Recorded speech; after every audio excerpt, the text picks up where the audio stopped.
Hello friends, இன்றைக்கி நம்ம முட்டைக்கோஸ் பொரியலுக்கான ரெசிபி வீடியோ பார்க்கலாங்க. ஆயில் ஊற்றிக்கோங்க. கடுகு உளுத்தம் பருப்பு தேவையான அளவு சேர்த்துக்கிட்டு ஒரு பெரிய வெங்காயமாக எடுத்து கட் பண்ணி அது கூடவே சேர்த்துக்கோங்க.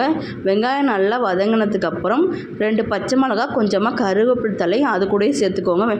பச்சை மிளகா நீட்டமாக கட் பண்ணி அது கூட போட்டுக்கலாம். நீங்கள் எப்படி வேணால் கட் பண்ணிக்கோங்க. நான் நீட்டமாக கட் பண்ணி போட்டிருக்கேன், அதனால் நான் சொல்கிறேன். ஒரு துண்டு இஞ்சி, 4 பல் பூண்டு ரெண்டும் சேர்த்து நல்லா தட்டி அது கூட சேர்த்துக்கோங்க.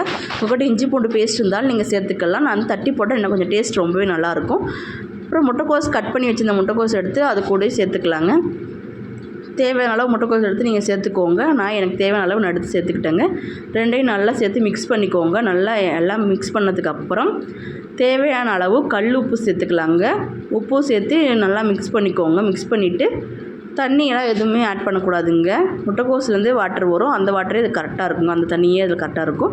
சேர்த்து நல்லா மிக்ஸ் பண்ணிவிட்டு மூடி வச்சுருங்க. தட்டு போட்டு ஒரு 2 நிமிஷம் நல்லா வெந்ததுக்கப்புறம் நல்லா மிக்ஸ் பண்ணி விட்டுட்டு தேவையான அளவு மஞ்சத்தூள் சேர்த்துக்கோங்க. மஞ்சத்தூள் சேர்த்ததுக்கப்புறம் நல்லா மிக்ஸ் பண்ணிவிட்டு தேங்காய் துருவல் சேர்த்துக்கலாங்க. நமக்கு தேவையான அளவு தேங்காய் துருவல் சேர்த்து 2 நிமிஷம் நல்லா கிளறி விட்டுட்டா அவ்வளோதாங்க, நமக்கு தேவையான முட்டைக்கோஸ் பொரியல் ரெடி ஆச்சுங்க. மறக்காமல் நம்ம சேனலை சப்ஸ்கிரைப் பண்ணுங்கள். பாய்.